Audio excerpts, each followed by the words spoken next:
Zev Levi, who is going to be conducting our next interview, is Israel Story's managing producer in Jerusalem. And Zev will be talking to somebody who is really, as far as I'm concerned, the true heroine of the day and all of the people that we will be encountering. So passing it over to you, Zev. Thanks so much, Mishi. My name is Zev Levi, as Mishi mentioned. I'm a producer at Israel Story, and I'm here with Rachel Gemara, as someone just pointed out in the chat, the Gemara. Thank you so much to the Eye Center for sponsoring this conversation and this day. Thank you all so much for being here. Rachel, you just finished your shift an hour and a half ago. How are you feeling? It's good. It was a good shift. Yeah, I feel fine. Happy to be here. Terrific. Thank you so much for being here. So for everyone listening in, watching, Rachel, as we said, is a nurse in the COVID-19 unit in Shaarei Tzedek Hospital in Yerushalayim, in Jerusalem. Originally, you're an oncology nurse, correct? And you moved here when you were 19. So that by itself shows an amazing amount of strength, and Israel appreciates all of that. To kind of paint the picture for everyone who's watching, can you tell me the differences between a shift before March 13th, before the COVID-19 unit was built at Shaarei Tzedek, and afterwards? What's the difference in a normal nursing shift compared to what you normally do? Right. It's actually not that different. The work is basically the same. You know, we have our patients. I know which patients are mine, and like the medications, I need to know medically what's happening with them. But obviously the biggest difference is that I'm not in the unit with them all the time because of the virus. I can't be exposed. The staff can't be exposed for too long. Otherwise it can endanger us. So a lot of it is done remotely from outside. There's cameras, we can see them, we can talk to them all the time. And if I need to go in, which obviously there's some things that you do need to be in there for, then we have to, you know, gear up, put all the protective gear on, and that's really one of the major difference than any other unit.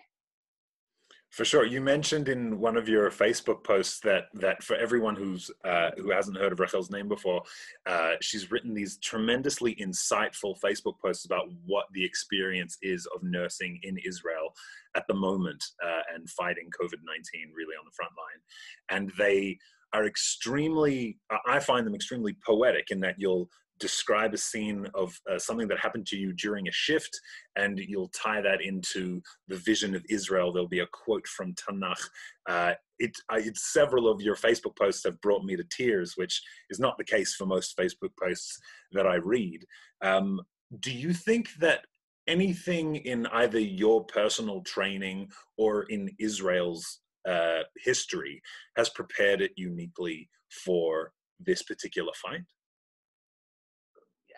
You mean for working in the corona ward? Yeah, for nursing, you compared in one of your Facebook posts, you compared watching the screen of all your patients to watching Big Brother or watching this reality TV show. Is there anything in the like kind of are we all facing this universally together, or is Israel somehow unique in its approach? It's a good question. I don't know that anything really could have prepared us for what we were going into. And even on the first day, they said to us, you know, we have no idea where this is headed and what's going to happen and how this is going to progress. And we're just going to take it day by day. And any issues that we have, we kind of try to learn from it. And we're just every single day, there's new decisions being made, new protocols.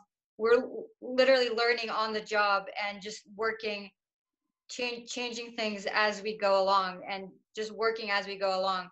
So it's hard to be prepared for this kind of crisis before, but we've definitely do our best, and we always just try to be one step ahead of the corona. I'm sure. And can you speak a little bit about while you're watching your patients on screen, you've mentioned a few moments where you've seen them observe Judaism, and Judaism has really taken an interesting space in the ward. Can you talk our viewers through what you saw and how you felt? Sure. There's definitely many examples. My first shift, I got to see them doing Havdalah together, which was very special. And throughout, also when I had a patient that passed away, and I was watching two other patients that went in and said Shema Yisrael with him. So that was obviously a very moving moment. And also seeing the Seder on Pesach, when it ended, they were all just so happy that they got to be at a Seder with other people, and they didn't know each other before, and suddenly they're all best friends and like family. They were all hugging each other, and they just met like the day before, and to me it was very moving. It was amazing.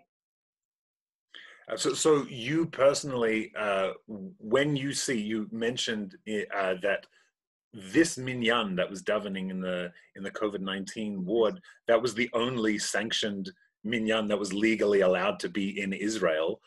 When you see something like that, I know that you're a nurse and you're working and you're monitoring everybody's health and safety, but like, what does it do to you as a person to see that type of coming together and that type of prayer in that situation? Where does your mind go? Right. Yeah, that was definitely a very impactful moment for me. That was probably at the peak of the time that we had the most patients. We were working extremely hard, and we were just so stressed and just thinking. That was towards the end of my shift, and I was just thinking about how I want to go home already, and I'm ready for it to be over because I'm just exhausted, and I'm in the unit, and then all of a sudden I'm doing my work, and then I hear like Kabbalat Shabbat, and I was like, why does this sound so weird? Like, and then I realized like we haven't been to shul, like no one has heard like Kabbalat Shabbat in a public space, and I just started crying because I just felt so emotional, and I was like, wow, I can't, like I forgot that this is, all of a sudden just put everything together for me, and just realized like this is how powerful is Am Yisrael and the Judaism, and that we have these traditions that we can come together and support each other and give each other strength, and these are really the experiences that bond us. And honestly, it moved me to tears. I don't know if it was the stress of working for 12 hours on my feet, but it was also just being able to see that and seeing everybody together. It was extremely moving. I'm sure. You've also mentioned that pretty soon, because of the inability for the medical staff to enter the room as much, that the dynamic of what happens within the ward is quite different than the dynamic that happens on other wards.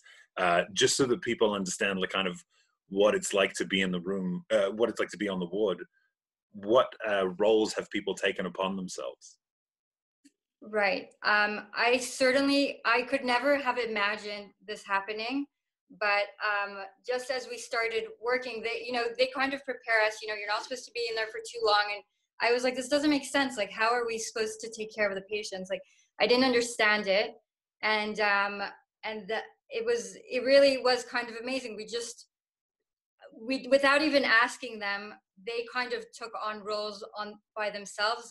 In the beginning, they were really patients that it was before there was the hotel. So they were all quite matzav kal, like they were very mild symptoms patients. And once the patients got a little bit harder, we actually taught them how to do their blood pressure, take their temperature, and then they can tell us. So that helped us, so we didn't have to go in for that. And then when there were older patients that had trouble, the younger patients were like, oh, we know how to do this. We'll do it for you. So it started out slowly, that they started, doing things that we taught them how to do. And it just progressed to them doing things that I never could have imagined that patients would do. And it's still quite shocking. Like, they help them eat, they help them get out of bed. And it's really moving. I would never ask them to do it. And they just wanted to do it on their own. And they told me even before, like, if it's something small, like, just tell us, we'll do it. I had a patient that the pulse oxygen came off his finger. So I called her, and she's like, right away, went into the room and did it for me, you know, and it's very cool like that. They just wanted to feel like they're part of the team and that they felt like they had a role in it with us, which was very special. Absolutely. You mentioned just then, this was before the hotels. Can you give our audience a little bit of background and explanation as to what you mean by that? Sure. When Corona came to Israel, it started out, you must remember when they used to post a list of where the patient was and you know, number 23, number 45.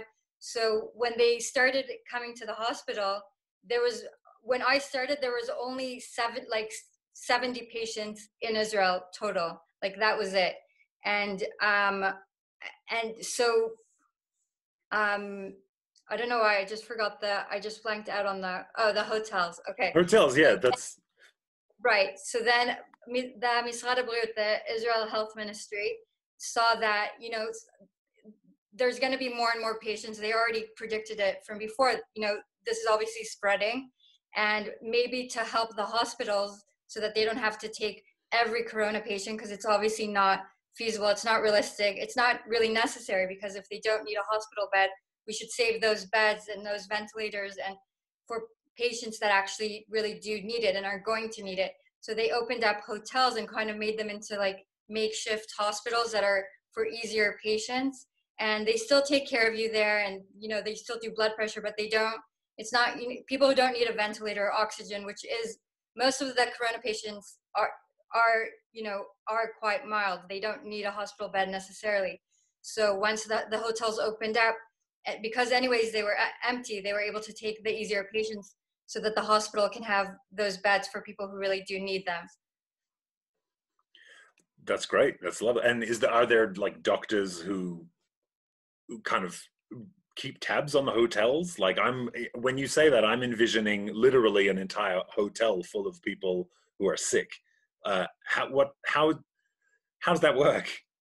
Yeah, I mean, they're all kind of in their own rooms. They have people check in on them. There is a medical staff there. And if there is an issue and if they do get worse, they obviously can go to the hospital, but most of them just need the time to rest and recover and just be isolated so they're not infecting anyone else. So it's more of a place for them to be isolated, not with their families, so that they can recover from the virus and also not take up a hospital bed. For sure. Can you talk a little bit about how else the government has kind of stepped in to introduce these rules surrounding the treatment of patients or people with COVID-19? Specifically, you posted on Facebook about the first person who passed away in Israel from COVID-19 and your relationship with them. Can you walk us through, can you tell us who he was and what he was like and what happened? Sure. So his name's Arya Evan, Zichrono Livracha.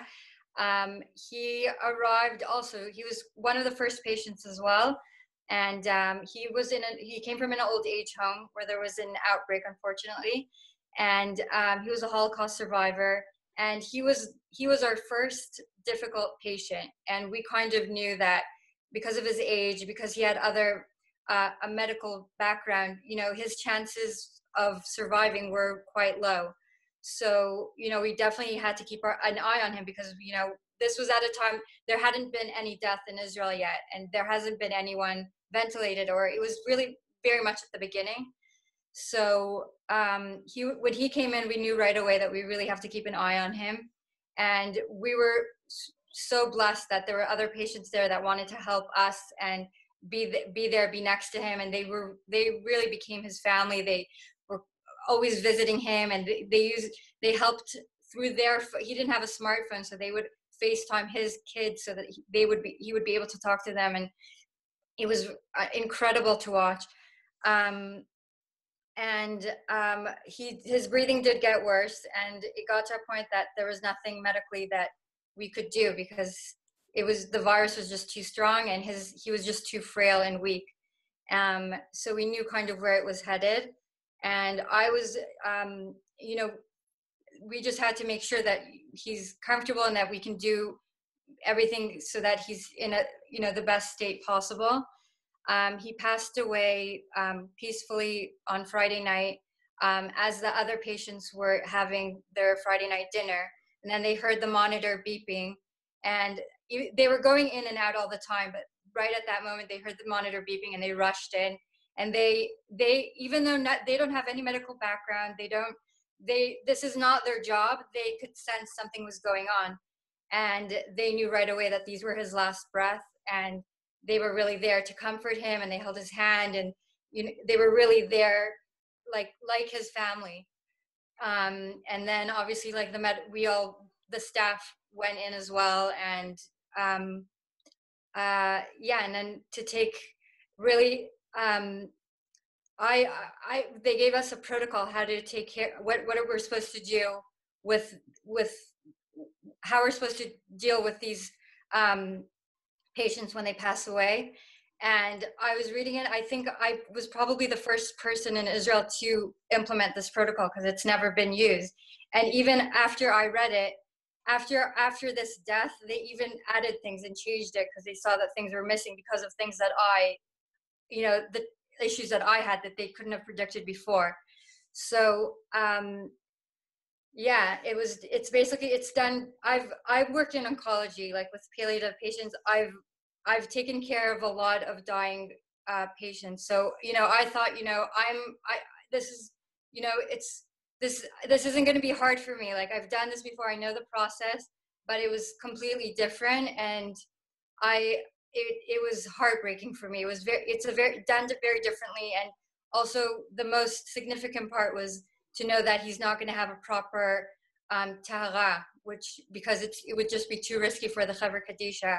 So I kind of felt like this is a role that, you know, I'm going to be the last person to take care of his body, and I'm really the one kind of sending him off. And it was, you know, it felt like it was a very big role, obviously. And yeah, it was definitely one of the most impactful moments from this whole experience. I'm sure. When you say he wasn't going to have a tahara, what does that process normally look like? Like, I'm sure that it's a hugely important Jewish ritual, and yeah, how was this different, and how did that make you feel?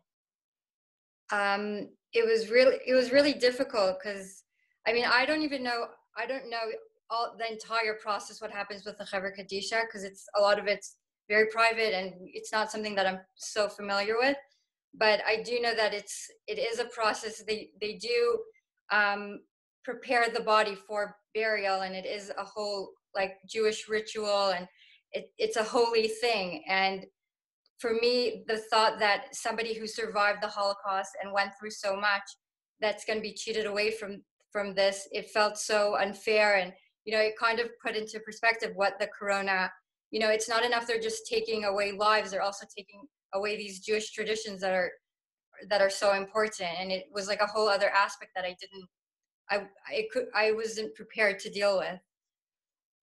For sure. So when you were one of your Facebook posts say that you see your patients doing Havdalah behind this screen, and you're struck by the words that end, or that start Havdalah, Hinei El Yeshuati Eftach Velo Efchad. I mean, to read your Facebook post, it's like, for me, reading, you know, a color version of the Tanakh. It's I'm shocked by how you see the things around you and are so inspired and so connected to like what everyone dreams of as Israel. Have you always just seen Tanakh on the page here in Israel? Is that just normal life for you? Yeah, that's really interesting. I don't know that I've always felt that way. And a lot of times these things from Tanakh that I'm quoting, it honestly just comes to me quite like naturally. But I did grow up in a household. Both my parents work in education. My mother's a teacher. My father's a rabbi and a teacher. So I definitely grew up, and they both teach Tanakh. And they're both in Jewish education, so it's definitely something that I maybe grew up with or kind of was familiar with. So I think maybe that my upbringing kind of, I had that, maybe that's where it comes from. Like, I don't know if it's probably more, I'm sure it has a big part to do with that. Sure. So we've got heaps of questions coming in from lots of our viewers. Somebody asks about nursing and about how that comes into play right now. In the US, many elderly nursing home patients are DNR. Does Israel have the same rules, have the same stance? Yeah, absolutely. I think Israel actually has made really good progress in that kind of field. I mean, I work in oncology, so I know it quite well. But yeah, a lot of the elderly patients that were sick with corona, most of them are DNR. And yeah, the rules are the same, and the rabbis agree that this is the right thing to do. So yeah, Israel's quite forward in that. And someone's asking, so not someone, Ken Karen is asking, thank you for taking time out of your exhausting day, especially the fact that you literally ended a shift an hour ago to speak with us. When you go into a patient's room, can you describe what you look like? Like, do you have just the mask? Right. Yeah, I can. I'm wearing it's like a white hazmat suit. I'm covered from head to toe. The mask is also like covering most of my face, the N95, and I have a face shield over it and a hood and gloves. You can really just see my eyes. It almost feels like I'm in like a burqa, like a white burqa. So it's really hard because it's hard for me and it's even harder for the patients because they can't recognize me. They can't see me. And if I come in again, they don't remember that I'm the one that, they don't know who I am. So it's definitely one of the harder aspects. And I had an elderly patient that when she saw me, she became so frightened that she started crying just for me walking into the room. And, it really broke my heart because this is such a not normal kind of way of treating patients, but this is what we have to do. I'm sure. And I've seen that people have started posting pictures of themselves on their hazmat suits. Yes, I mean, I wish we had that a few weeks ago, but yeah, that started about a week and a half ago for us. And also just a volunteer initiative, someone in Israel, I think his girlfriend was a medical student and she kind of presented this issue, and he works in high tech. So he had all these connections to people that are printing companies that were able to help him. And it was really all done from donations. And just another amazing thing about Israel, how somebody that knows somebody and they're all able to help each other out and everybody cares. And it's really also just another really inspirational, uplifting story during this time. Terrific. We're going to ask two last questions. This question is from Susie. She asks, how are you and your family coping with your increased risk because of your exposure? Well, I'm single and I don't have children, so I don't really need to have that to worry about. I have 7 siblings. I have 4 grandparents and my parents. So there are a lot of my family's in Toronto, and they've been very supportive, and they're always checking in on me, calling me, and I think they're very proud of me. So that's also been very helpful. And yeah, I've not been able to see my grandparents. That's obviously been really hard, but that's just everybody in this situation, and my siblings as well. All the support is done from afar, and they're I definitely feel like they're on this journey with me in a way, and I'm very grateful to have that family support. They're not the only ones proud of you, just so you know. Everyone is immensely proud of you. If you can see the chat at the moment, you're getting so much love. I think it's mostly my family that are commenting. But we're all your family. Thank you.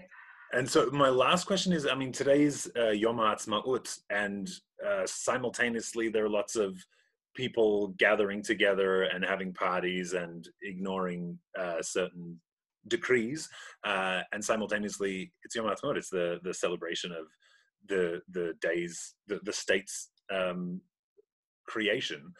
What was today like for you outside of your shift? What was Yom Ha'atzmaut 2020 like for you? It was amazing. We're at a point now that we're starting to close down the units of the corona patients because there's less and less patients. So it's obviously a very hopeful and a very happy time. And another special thing that happened today was that Israel on Independence Day, they always have an air show with like the acrobatic airplanes. They do a show somewhere in Israel, which is always very cool. It's always something that's nice to watch. But this year, they wanted to thank healthcare workers. So they did the air show over the hospitals. So the hospital invited the staff to go up to the rooftop and be able to see the air show, get a first look.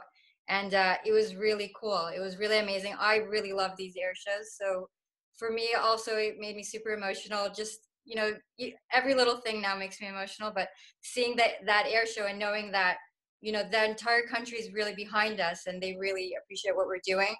So that was really cool, and just also an amazing way. This could have been my last shift because they might not need me to continue now that there's less patients. And that was really kind of like the best send-off that I could have asked for.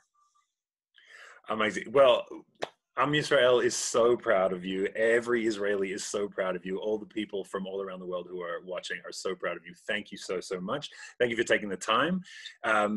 So for everyone watching, Rachel Gemara, I'm going to post your Facebook page if that's okay, or some of your publicized Facebook happily. posts. Thank you. We'll share it. Truly, truly tremendous work and a tremendous insight into what's going on right now. With that, we'll say goodbye. Thank you so much, Rachel. Thank you. To everyone watching, remember, please subscribe to Israel Story, follow us on social media, follow us on Facebook, Instagram, Twitter, and thank you so much for today. Thank you. Well, thank you so much, Rachel, and thank you, Zev. It was a true honor and pleasure to hear from you. So toda, toda. For everything that you do. I think from all of us, there's many, many people in the chat writing that they're not related to you, and are still so appreciative and so inspired by your work. So thank you. Thank you.